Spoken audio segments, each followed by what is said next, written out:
Hello folks, Fat Guy Flies RC here. We're out here at the beautiful Avon Park Aero Modelers Association Club in Avon Park, Florida. We're going to take up the Xfly Glastar. This is the Maiden on this plane. I got her all trimmed out. And I got a 2700 Hobby Star 3S in her, shoved all the way forward.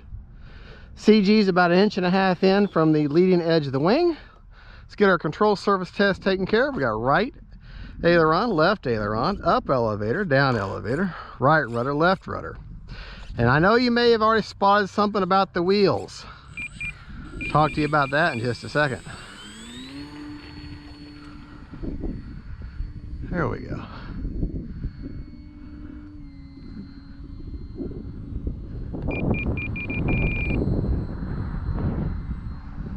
Not bad. Not bad at all.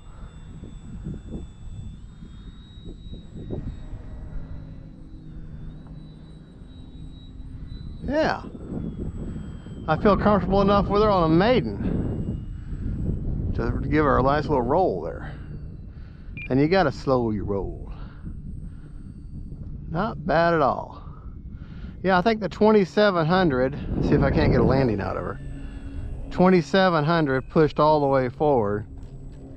All right, is about perfect. That wind's coming right at me, right down the runway, which I don't mind a stronger wind if I can get it to go right down the runway either way.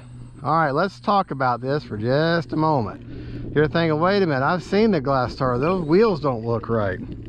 First thing I want to do before I touch it. Motor off. Motor off. Okay, here's a warning, folks. If you look, those are not the stock wheels that came with it. I had to order me another pair. On the stock wheels, I don't have them with me to show you, but on the stock wheels, these are just timber wheels I've put on here temporarily. On the stock wheels, let me say it for the third time, there's a little rubber, they're pneumatic, which means you can add air to them. They got a nice, wonderful bounce to them. Makes for nice landing gear, nice for nice landings. Well, here's the issue. I decided that the stock air that they had put in the wheel, well, it was just a little too squishy. It just had just a little too flat. Well, I was wrong, and I shouldn't have tried to add air to them. If you don't line that, they'll give you a little, and folks, this isn't like back when you're in school and that little basketball that you had and you put that little metal needle in there. This isn't like that.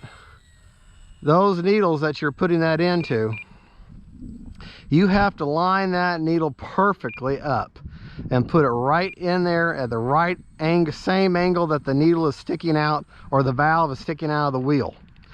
Well, I wasn't really paying as close attention to that, and I guess I put it in on one of the wheels at a little bit of an angle, and I thought, well, how come it's not? Usually with those type of rubber valves, you push in so far, then you feel that little diaphragm, and then you just push on through to where you're actually in the tube itself or in the tire itself, and you're able to then add air, because up to that point you can't add air. Well,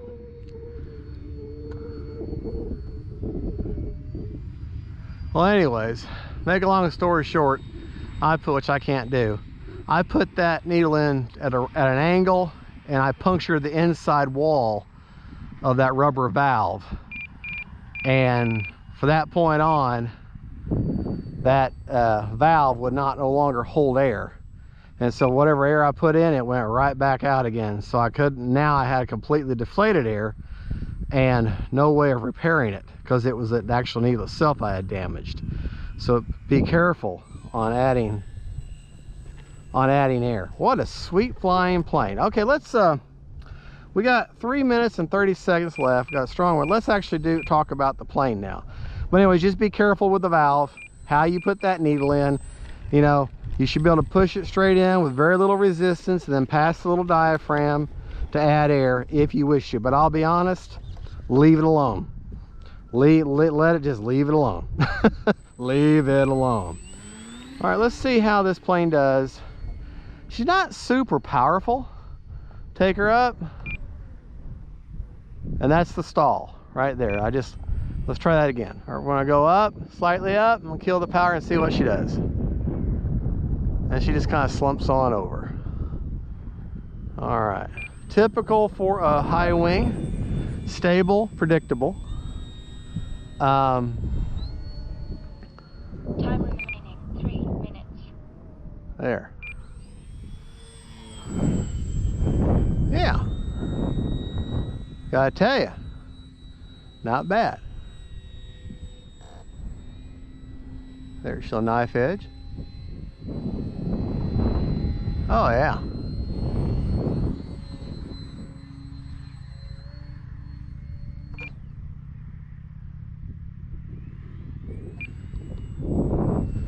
Yeah, I'm impressed.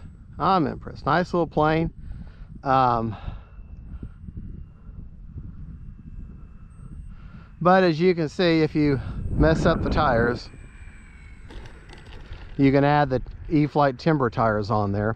However, I didn't change the axles. I had to bore out these Eflite Timber tires a little bit to fit these wide axles.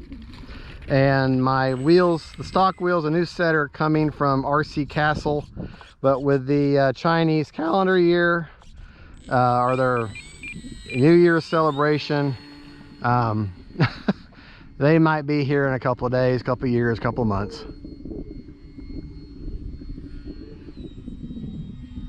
Not bad. Yeah, I gotta tell you, not bad at all. I'm impressed. Nice little trainer plane. Very nice little trainer. You were put a gyro in this, maybe with self-leveling, it'd be great for a beginner.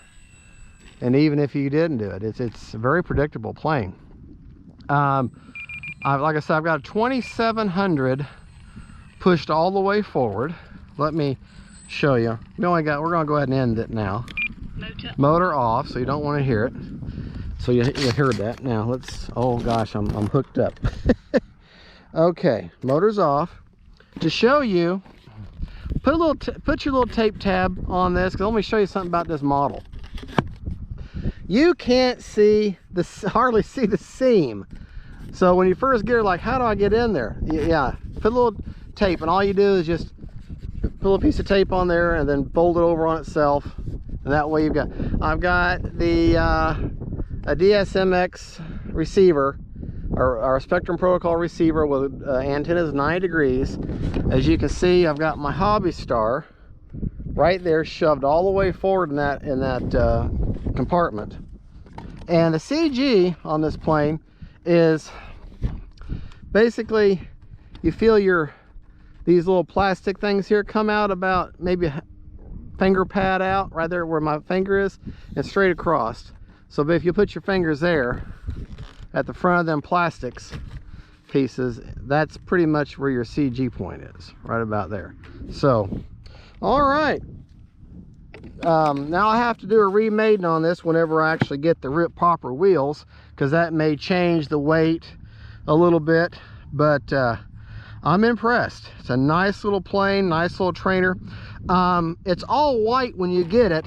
I've added these stickers here and these stickers underneath just to help with orientation on the wings. So the only stickers that you have is what's down the side, the plane on either side, and of course the black on the simulate the windshield, and then all you've got is the black on the windshield on top.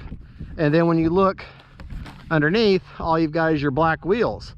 You know, so it's an all white plane, so you might want to put some stickers at least on one wing on the underside to help you with orientation. So, well, there you go. Let me show you real quick how well, there again, you know, this is taxiing with these timber tires. Turn motor back on. But I can't see the regular wheels not behaving much differently. But ground handling on this for a tail dragger is very good. Yeah, it handles very well. So, all right, folks. Well, there you go. You're a happy bird. You're a happy bird. All right, folks. Thank you for watching. Don't forget to like and subscribe. God bless. Don't let this hobby becomes so much of an obsession that you put your loved ones, you know, at risk. You want to make sure that you have time for what's important in life, and that's family and friends and loved ones. And then if you can come out and share this hobby, all the better. All right, folks, y'all have a good one. God bless y'all, and goodbye.